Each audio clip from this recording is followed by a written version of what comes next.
Hello, hello. It looks like we have some visitors coming into our room. So thank you so much for joining us tonight. I'm just going to go ahead and give everyone about a minute just to get settled and logged in here. Welcome. If you want to go ahead and put in the Q&A, so you do have a feature today at the bottom of your screen labeled Q&A. So if you want to go ahead, click that and share where you are. Where are you tuning in from? Are you in the States? Are you in the South, East Coast, West Coast? Where are you guys at? I'm joining you from Denver, Colorado tonight, and we have some wonderful panelists who will be joining us as well later in the call to hear their stories and share. Let's see where you guys are tuning in from. We've got California, Hungary, Illinois, Maine, Vermont, West Coasters. Okay, so we've got a great turnout. Thank you all so much for joining us. Hey, someone's in Denver. Hi, friend. Okay, cool. So people are still tuning in. So I see that number climbing. I'm going to go ahead and get started and welcome everyone to our first week of events for the USA Gap Year Fair's first ever virtual campaign. So we're excited to be hosting you today and to be sharing some important information about gap years. So as everyone gets settled, I'm just going to go ahead and introduce myself. I am Kelly Daniels, the brand manager for Go Overseas. I've been working with gap year programs for the past 7 years, so I'm super passionate about it. I think it's a really great conversation to be having, especially at this point in time. But for the past 14 years, USA Gap Year Fairs has partnered with schools across the country to inspire, empower, and really educate students to think beyond the classroom and pursue opportunities and experiential learning. So as we adopt these changing times, we've redesigned our in-person events to provide the community with some inspiration and guidance. And so we're doing that virtually tonight and throughout the rest of this week. So thanks again for joining us and for tuning in. I'm going to go ahead and tell you a little bit about our company, Go Overseas. So Go Overseas, here you can see our homepage. You can think of us as a Yelp, but for meaningful travel experiences. So we don't actually operate any of our own programs, but we are a resource for planning gaps and gap years and many different types of international experience, including high school abroad, study abroad, internships, volunteer, work, and teach, in addition to the gap year programs. So definitely a great resource. You can check us out to browse programs, read reviews, and explore other resources such as articles, guides, and scholarship. So if you're inspired today, which hopefully you are, and you want to take the leap and to start planning your gap time, this is a great place to do that research and find the program for you. So that is Go Overseas. And we're also really excited to share that we are going to be offering over $15,000 in gap year scholarships next year. So we're going to open those applications February 1st to kick off Gap Year Exploration Month. So if you'd like to receive those updates, you can sign up on the USA Gap Year Fair landing page. And I am just going to go ahead and quickly drop this into our chat for you guys to check out later. And let me just go ahead and do that. So you have the link because it is a really great place to start. There's tons of information on our website. And especially if it comes to free money and scholarships, right? Definitely don't want to mess that up. Okay, so that's Go Overseas. That's a little bit about us. Let's go ahead and pass this over to our amazing panel. We are going to start with Jane from J to J Guides, and she's going to talk a little bit about how to plan a gap year. What does that look like? If you want to go ahead and take us away, Jane, that would be great. Great. Thank you, Kelly. It's always great to be a part of the USA Gap Year Fairs. This is, I think for me, year 10 of speaking on the circuit. I'm only a little sad that I'm not in all of the great states where I see many of our attendees are. Typically, we're doing about 40 events in 2 months. And so all you Mainers and Vermonters and Seattle and LA, Chicago, I've been to all of your amazing cities. I'm a little sad to not be there this year, but it's great that we are persisting through the pandemic to still talk about the amazing opportunities that are available. So just in the way of a bit of a background, I'm Jane Soroyan. I am the co-founder of J2 Guides. The other J of the J2 is my husband and co-founder, Jason. And we've always been the J squared. So there's the J2 Guides. And we've devoted our entire lives to, professional lives, to what we call experiential education. So learning by doing, taking the 4 walls of a classroom, breaking them down and seeing what else we're made of in other new and exciting environments. I cut my teeth in this field as a gapper myself. That's me in a photo there in India many, many, many years ago. That became that pivotal life-changing experience at just the right age, with exposure to new experiences and people and really mentors that pushed me towards this path. I was a field instructor for about a decade, guiding students, high school, college gap students on programs all over the world. Um, I became the director of a national nonprofit that took hundreds of students annually overseas. And now as a gap year counselor, kind of represent all of those roles. So I speak from all of those seats and I wear all of those hats. And most importantly, and most, I think significantly, the thread throughout is my passion, and Jason, my husband and co-founder's passion, is just mentoring young adults, being that person who can stand with a family at the crossroads of change and saying, yes, your ideas are real and relevant. Let's see what we can make of them. I am a Gap Year Association accredited gap year counselor among some wonderfully respected colleagues. I think a few who are on the call this evening. And again, I've been a keynote speaker with affairs for almost a decade now. So that's just a little bit of me and my background coming to this conversation. So I have been told very clearly that the webinar just before this one was kind of the who, what, when, where, why of gap time. So we were going to spin to this next one to really talk about how do you plan gap time, and really sort of parenthetically, how do we plan gap time during COVID-19? I can't tell you how many times this summer I was stopped and saying, how could you even take a gap year? It's a COVID, it's a pandemic. In fact, there are thousands of students gapping. You're going to hear from one shortly, all over the world, all over our country. I'm currently traveling, visiting programs, visiting students, and here to tell you that students are truly thriving. So that's a whole nother conversation about how we're pulling it off. But so tonight I want to equip you with a 3-part process of how to start to take this concept of a gap year and to start to build out the beginnings of how to plan it. Let's start with, what is your why?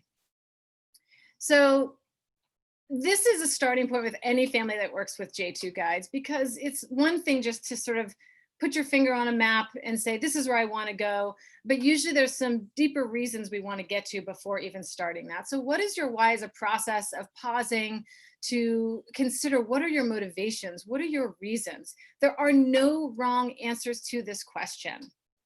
And you might have multiple answers to this question, but like any adventurer, any wayfinder, how can we responsibly plot a course if we don't know where we're headed? So if, Jessica, you can help flip to the next slide, I wanted to throw out some of the most typical reasons why students are considering a gap year or gap time. So your why might be academic burnout. Your why might be physical health or mental health. Your why might be COVID-19, developing life skills. I just want to have fun. I want to get real career exposure. Whatever it may be, again, there are no wrong answers, and you may identify with 2, if not all of these. In fact, most students, when I poll them, identify with at least 4 of the examples that we offered. So this is a starting point for any family. Before we even start to get off into the really big dreaming, big fun daydreaming, is to ask ourselves, well, why do we want to do this? The last benefit I want to say to this process is, oftentimes students, if you're clear you want the gap year, this is the question your parents are going to ask you. Why? Why do you want to do this? So to be able to come to that answer and that conversation proactively, as opposed to defensively, is a really empowering way to begin this productive journey. So, you know, I've really thought about it, mom and dad. I know you're really eager for me to go on to college. I would love to take a gap year because I'm academically burnt out. I've been dealing with anxiety and some depression for the last few years, and I just want to get out there and have a good time and get to know more of myself.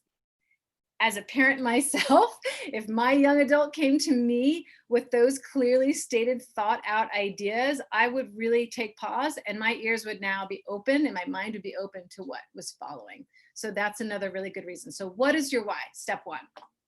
Let's go on to step 2. Step 2 is the brainstorm. And this is obviously our sort of speed dating version of gap year planning, but here we go. The brainstorm is such an important and really hopefully fun, sometimes overwhelming process in which students, not parents, but students, get to take out their notebook and a pen and actually really think it's important to do it physically with a pen and paper and not on computer. And anyone who knows me knows I feel this way. And this is the time and space to dream big. You need to give yourself some time, give yourself the space, music, not music, outdoors, in your bedroom, wherever it is, and write down every single thought you could have about taking gap time. Anything you could do, everything you could do. Don't worry about the budget. Don't worry about the pandemic. And that's that next sentence. Before you start setting any limitations here, because those will come, that's part of the planning process.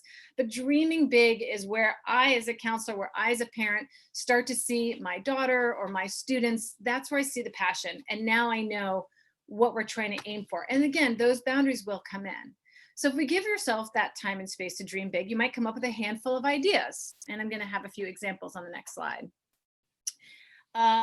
Here's a handful that usually most people coming to a presentation will relate to. So you may have one idea to start. You may have 30. It's okay. Whatever it is, once you start this process, the ideas will come. Beginning the conversation begets more ideas and more thoughts. So let's say we come up with these first interests. Okay, I can get my mind wrapped around that. Then once you start to get that list is when we do want to come back as a family. And again, students have done this first part on their own, really important. Students are generating their brainstorm. Parents are going to come in at that important moment of helping to set some of those boundaries. So what other needs do we have? What are some of our other parameters? And that's what we'll see in the next slide. They could look like a lot of different things. Budget's always going to be a parameter. Do we have $500? Do we have $5,000? Do we have $25,000? Did I just win the Go Overseas Scholarship and I got $15,000 to pitch my gap year? I hope so. What else do I need? Do I need to be with peers, or have I just spent a few years with my family and really in a close-knit group of friends at school and I'm ready for more independence? Do I want to be in a residential program, meaning I want to live in one place, in a community, in a home? Or am I more wanting something expeditionary or travel related? So I'm not listing them all here, just starting to plant some seeds, but here's we want to start to look at parameters. I also refer to these as lifestyle filters. You guys are really great at putting those filters on in your searches online, and that's exactly what we want to start to do. So you've got your big brainstorm of ideas, and now we need to start to look at some realistic parameters. Budget being one of them, how much support you might need, how much travel are you looking to gauge? So that's step 2.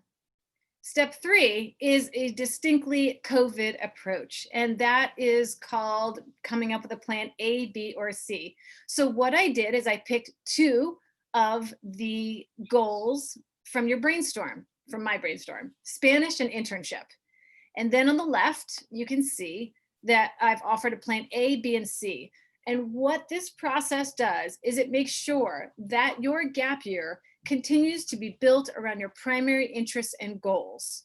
That's why the brainstorm happens first.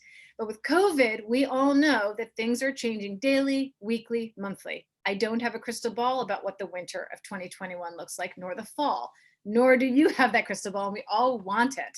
So shy of that, we can get really creative and really strategic with creating a plan where by focusing my gap year on these 2 primary goals and coming with a plan A is optimal. COVID doesn't exist. I could go anywhere.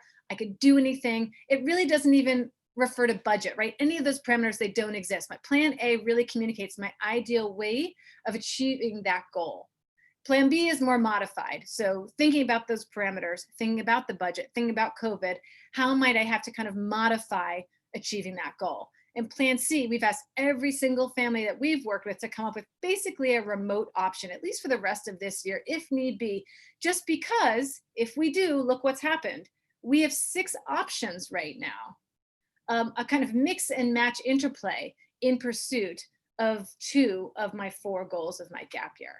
So exploring what is your why, moving on to your brainstorm, starting with dreaming big and then putting on the parameters you need, and then making sure from that brainstorm and those primary interests and goals, you have explored a plan A, B, and C. So that's just the start of beginning to look at how to plan a gap year during COVID-19.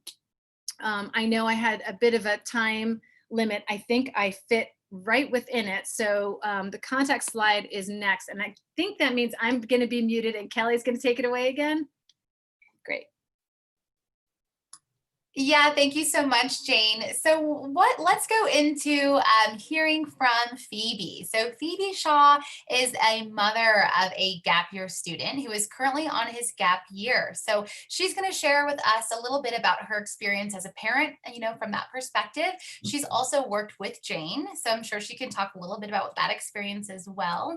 And just any kind of insights, takeaway, anything like that that you want to kind of share on to the group, Phoebe, that would be awesome. Hi, sure. I'm happy to be here. Um, so, yeah, my son, when he was in high school early on, I remember saying, you really might want to take a gap year. Like high school is really long and you've been working really hard since you got here when you were 12. He was like, no, no, no, I'm going straight to college. I'm going straight there. And then when we got to the point where he'd gone through all his applications and the crazy, crazy college application process right around the time that COVID was hitting last spring, it made a lot of sense for him to use this year as a gap. And it really, I think for him, it was an easy decision because of what was going on. It was it was really lovely to be able to to find a way to work with Jane.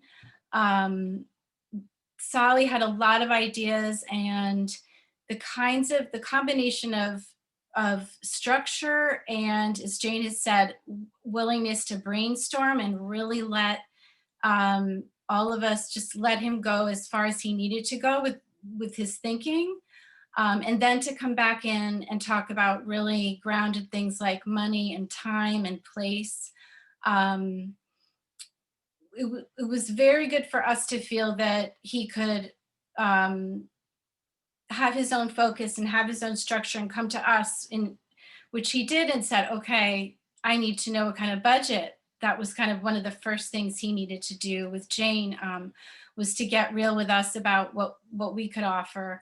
And he kind of nagged us even because we were being a little slow about getting to that. And what's exciting is that he's been able to work with, especially with having a whole set of structure and then having plan B, A, B, and C, and also the way that he divided the year into thirds.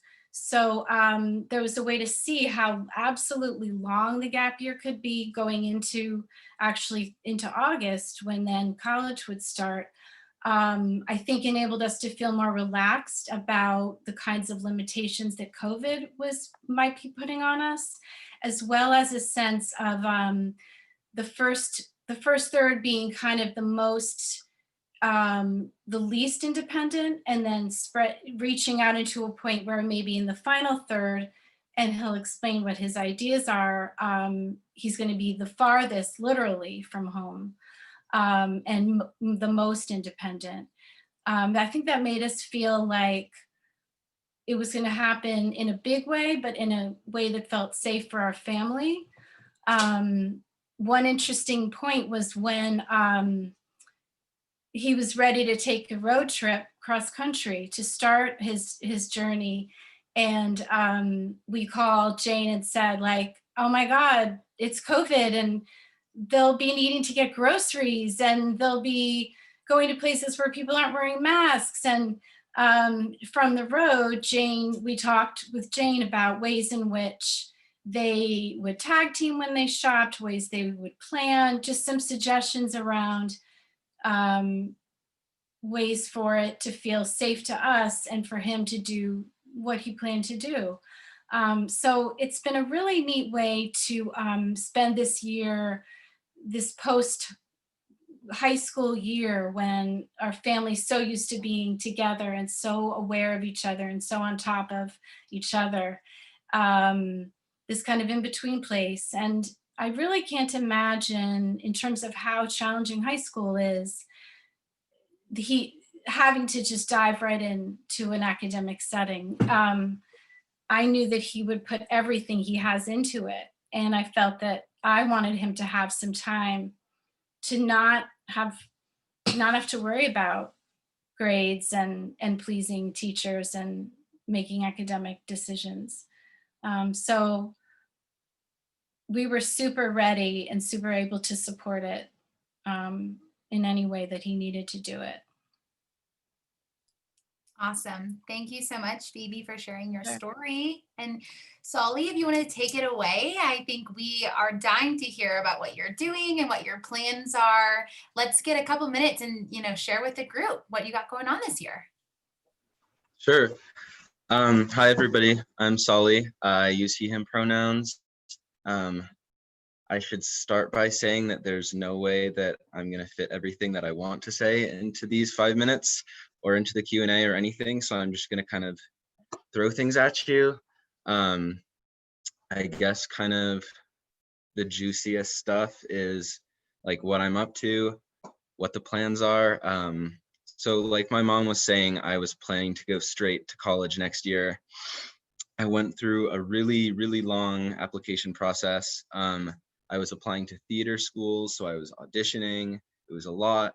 And I kind of came out of that expecting to just choose a place and go. And then COVID happened. And I think for some folks who are taking gap years, there was a little bit of a hesitation before committing to taking time off. But for me, I kind of jumped into it and started realizing all the reasons that I wanted to take a gap year besides just not wanting to go to remote school. So basically, I graduated in the spring. I started working 3 jobs. I was working at a theater that I know really well and that has provided a huge resource for me throughout the past few years. I started working there in facilities and doing basic carpentry.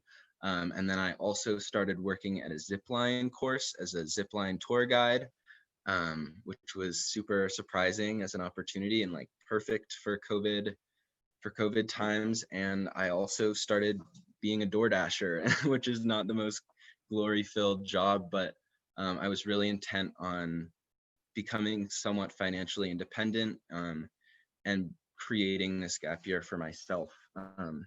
So I saved all summer and I worked just until a few weeks ago when I kind of stopped at all my jobs. I finished up, some of it was seasonal work, and I kind of got up and left Western Mass with a group of friends that I met at one of my jobs. And we drove from Western Massachusetts to where I am now, which is Santa Fe, New Mexico. That's like 35, 40 hours of driving. And we were camping along the way, and it was a good old adventure. We did all that we could to like prepare. And, there were a lot of stops we'd like to have made, but we weren't able to because of COVID. But I was able to stop outside of Chicago and visit my future college campus for the first time ever. Then we drove out to South Dakota, and I was able to explore the Badlands, do some rock climbing out there. We drove down to Boulder, Colorado, spent a little time there, and then came down to Santa Fe, where I'm currently living with my aunt and uncle. There's a lot going on. I'm going to be spending most of my time here, volunteering my time and working on community organizing with a couple local groups, a climate action group and a mutual aid group right now, but we'll kind of see where that goes. I'm also hopefully gonna make it out to some of the local climbing destinations and do some outdoor climbing, because that's a passion of mine and something I'm excited about in terms of travel. So that's a lot. That's kind of all that's happened so far. And right now, the future is kind of up in the air, but like Jane was talking about, I have a few anchors, some things that have been really important to me throughout the process that I want to achieve through some means that I'm not entirely sure of yet.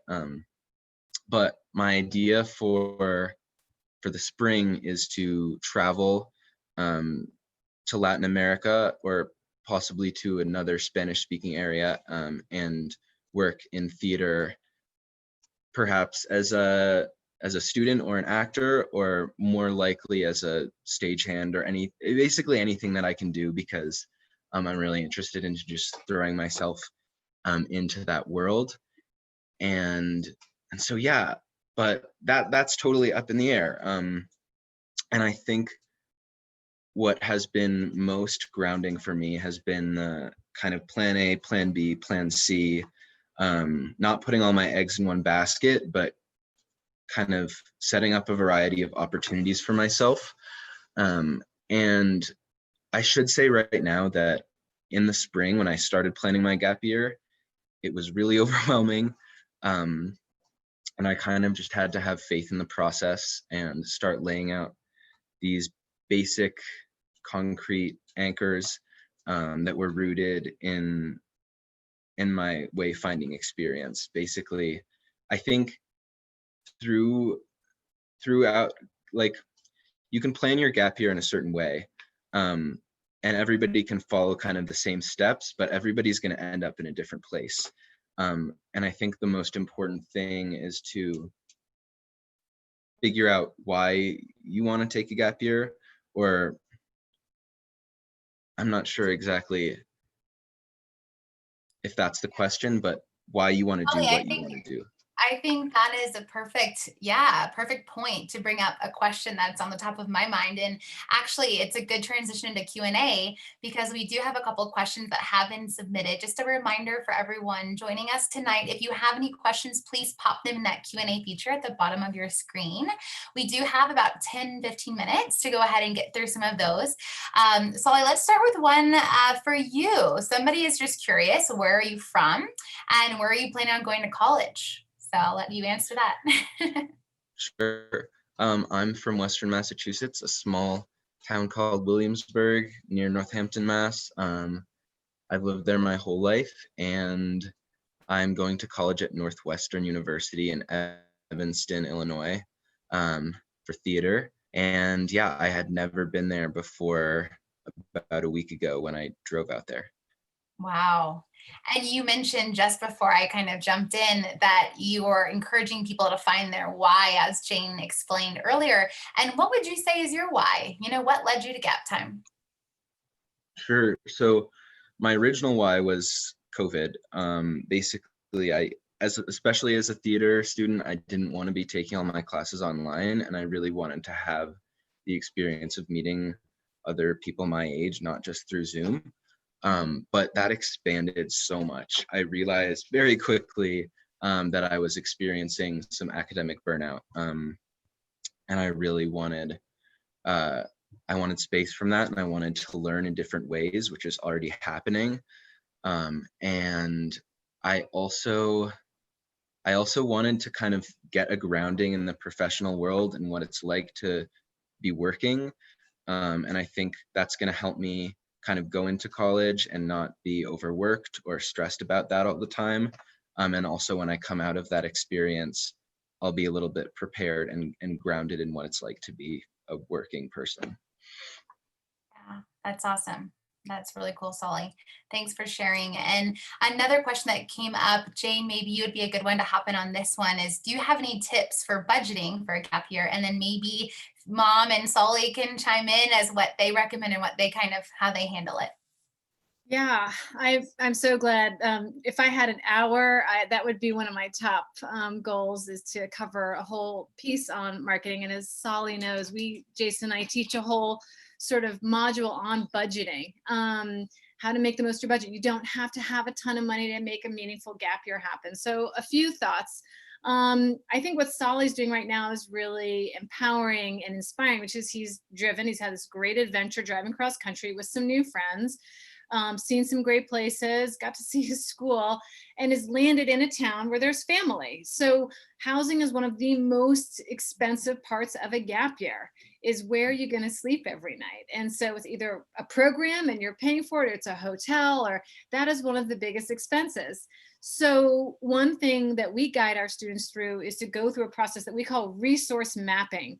And it's basically taking out a sheet of paper and writing down kind of like your brainstorm list. Don't hold back, go for it, and write down everyone you know and where they live and what do they do, right? Because the resource mapping often comes up for students when they want an internship. Oh, I want an internship in business or engineering. I'm like, great, guess what? So does every other 18-year-old right now. They're very competitive. But what if your uncle or your mom's college roommate or someone is related to that field? So resource mapping is a way for students to start to write down and leverage their contacts. And again, as we all know, no matter how advanced our technology comes, it's really all about our connections. It's about our human connections. So let's leverage those. And that in and of itself is a great skill for a young adult to learn. It's just like, maybe with some coaching from mom or dad, but like, I'm going to reach out to my aunt and uncle and propose, could I live? And what can I offer in exchange? And what will make this work for everyone? So the resource mapping is a way to potentially find housing, really meaningful connections with old friends and family, certainly stretch the budget and potentially even weave in some really meaningful volunteer internship work. I think this scholarship, I just have to say, and I'm not getting paid to say this, but Go Overseas and the USA Gap Year Fairs is launching a really unprecedented scholarship campaign. And I know you'll all get more information about this later. And I don't remember all the awards, but they're significant. And there are other scholarships like that. Many programs also have financial aid and scholarship involved. The last thing I'll say for now, and I can come back on this more, but I know there's other questions coming in, is as Phoebe suggested, Solly's year is going to break up into multiple parts. And Jason and I talk a lot and coach our families about building out a progression into their gap year. That might look like 2 or 3 primary goals and areas of interest. It's very likely that they aren't all going to cost the same. So you might have a bit of a budget, and I would encourage you not to be afraid to spend it on your cherry-picked program. You might find something that is like, it's the bee's knees, it's everything you've wanted and everyone's in, but maybe it takes up 3/4 of your budget. That could be okay. Solly spent a lot of his summer and fall working and saving money. Now has found a place where he's not going to be paying a whole lot of overhead, as my guest, by staying with family in New Mexico, and could probably even pick up some paid work if he wanted. So, it doesn't all have to be a high ticket item. Maybe one experience does cost a little bit more, but you can very easily manage that creatively in subsequent experiences in the gap year with work exchange, low cost, again, resource mapping, etc. I'll leave it at that for now. I can come back to more. I could, but I know there's other great things to talk about. No worries. Thanks, Jane. Phoebe, Solly, anything to add? Just any quick tips on budgeting that you picked up along the way? I mean, not to overly plug Jane and Jason's program, but Explore the Gap was awesome. Resource mapping has been the most useful tool for me, hands down, throughout this entire process. And also, I've used some budgeting models and some spreadsheets from that program that I actually used for my road trip budgeting. But yeah, it's all about connections, and that's kind of like what my spring looks like. I have a family connection in Uruguay. I have connections through my previous job to theaters in Latin America. So totally write that all down and use it. Yeah, the resource, that was a great way that my husband and I could feel helpful when we knew we weren't going to be able to do some big expensive program. We were just so excited to think about, oh, well, there's this cousin, there's this friend, there's this, so many things appear once you start really thinking about that, all of that network that you've got. And I think learning as a young person how to call someone up and say, hey, what's up? This is what I'm thinking. Like, I couldn't have done that when I was 19. I wish I had learned how. Yeah. It's a great skill. Great skill, great advice there. So we have about 5 minutes left of Q&A. Solly, these next ones are both for you. So how did you decide to go on an independent gap year versus a program? And were your parents initially on board? So that's the first part of the question. The second part of the question was up here is, do you feel like you're going to have any issues getting back into school after your gap year? Okay. Good questions. Let's see. I think it was kind of a no-brainer for me that I wanted to have a more independent gap year. Um, a large goal of mine and reason that I'm taking the gap year is that I want to feel a little more self-sufficient, and kind of gain an understanding of what it's like to make my own plans, make my own money, make my own food, and find housing and whatever. So that kind of like one of my gap year goals directly pointed towards an independent gap year. And I've also just kind of found myself being a more self-directed person throughout high school, as much of a wonderful support network as I have. Um, I think programs are perfect for other people, and it kind of just depends on like what your why is and where it leads. My parents have been on board 100% the whole way. They they trust me, as I think they should, but we've worked together for sure. Um, and getting back into school next year, you know, I think a lot of people I've talked to about gap time have been like, I couldn't do that because I'd never be able to get back into the school mindset. And maybe that's true for some people. I definitely don't feel that way personally. I think sure, there might be some bumps getting back into that environment, but I really needed a new, like a second wind. I needed a new like batch of inspiration. And I think if I'd gone straight to school, I would have found myself burnt out. And with a lot of like stress and anxiety around what I was doing. And already in my gap year, I'm kind of developing a yearning for like school, which doesn't mean that I wish I was in school right now, but means that when I go back, I think I'm going to hit the ground running. And so that's another reason I took a gap year. And so I'm excited to go to school next year. And I don't think it's going to be as hard as some might anticipate. Kelly, Yeah, that's awesome. I go for it. I wanted to really confirm that because Take I hear this question so much, and I know for families that starting to look at this unconventional path, and of course, us gap year counselors and everyone in this field wants to make it not unconventional, but until we get there, we really understand and empathize the fact that look, there's 70 people logged into this call, and when we travel, I'll speak to audiences with 500, 600 families in the audience. So you're not alone in thinking about this. It's very likely that you're the only one in your graduating class. It can feel very isolating, but I want to let families know that if the data is out there, and I can confirm it anecdotally with the families we've worked with over 25 years, that students do hit the ground running after a gap year. We've addressed the academic burnout. We've given some real world experience. There's maturity, there's growth, there's confidence. Any student you talk to who's taken gap time will confirm that when they got to college, they felt so much more engaged, connected, motivated, and the data supports it. Gappers are achieving higher GPAs in college. Gappers are more likely to graduate in 4 years, where the national average is pushing 6 to 6.5 years.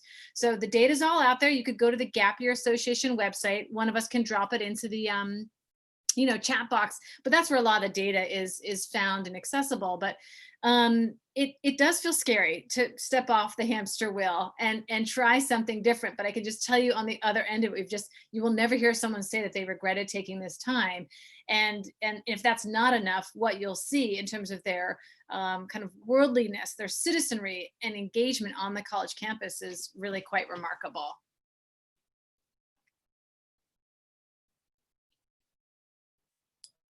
Yes, thank you so much, Jane. That is a good point. We just have a couple minutes left here, and there are so many questions coming in, guys. Thank you so much, and we'll try to get to as many of these as possible. One thread that I keep seeing is deferring. So, Solly, what was your experience when you had to defer your college admittance, and how did that work out for you? Sure, that's a really good question. And it was so like I know a lot of folks who plan to take gap years, don't apply to college in high school and then do that the next year.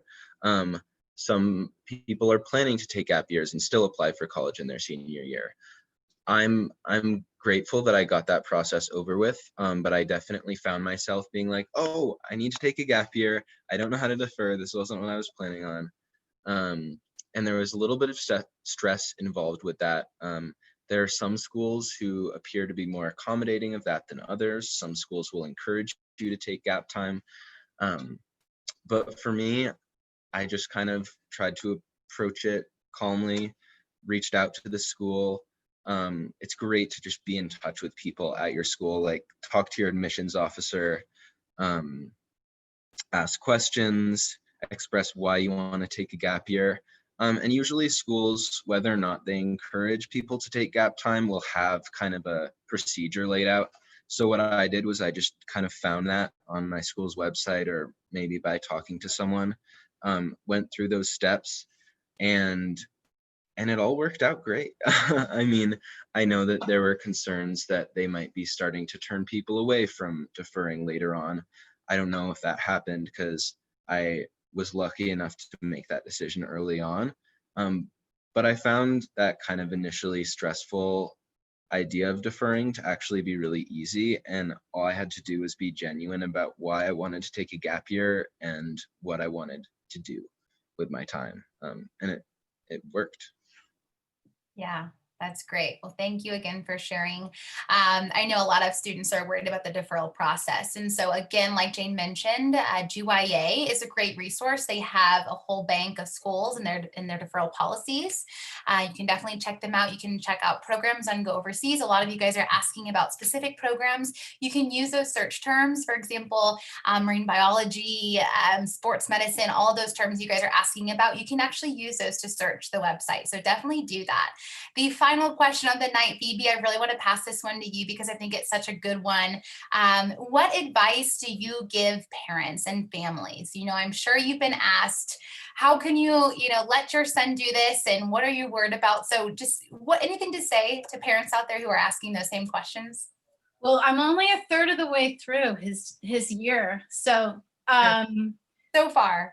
I think listening to your teenager is listening to what they want and why they want it, really makes a difference, and makes everyone feel better about going forward, and trusting them, even if you know that their reasons might shift in time and their plans will shift. Trusting that they know what they're doing goes a long way. And having support, having some outside, I think having someone else, some other organization, whether it's J2 or other people out there to help you all navigate it, so it's not just within the family, I think relieves stress. Yeah, that is great advice. Well, thank you all again. With just 1 minute left, I want to go ahead and say thank you and goodbye, panelists. We will move on to our last final slides of the evening. It's been a pleasure. Thank you again, guys. And as I pull up these last couple of slides, I just want to share with you a couple resources to send you on your way and go ahead and help you plan your gap year. So right here, we've got the contact information for our panelists. Feel free to reach out to them if you have any other questions, anything that they said or anything we didn't get to today. I'm so sorry. Right here, you're going to see a list of resources that will help you further plan your gap time. And we strongly encourage you to go overseas, check out those articles and the programs. A question we didn't get to is about scholarships, specifically for counselors like Jane and Jason. And the answer to that question is we actually will include the gap year consulting fee in our scholarship. So another plug, just go out there, apply for those scholarships. We're going to have a couple. And again, those will be sent your way come the new year. So keep an eye out for those. And again, thank you all for joining us. I just want to show the last slide, which is our upcoming virtual session. So the rest of the week, we have really great programs coming on, tuning in and answering your questions, talking about their topics, their specific type of program. So go ahead. I'm just going to drop this schedule here to sign up in the chat for everyone as we say good night. But go ahead, grab that out of the chat box, and definitely, I hope I see you again. Come back and join us for these upcoming topics. Just want to say thanks again, everyone. That is it for us. Hope everyone has a great Monday evening and hope to see you soon.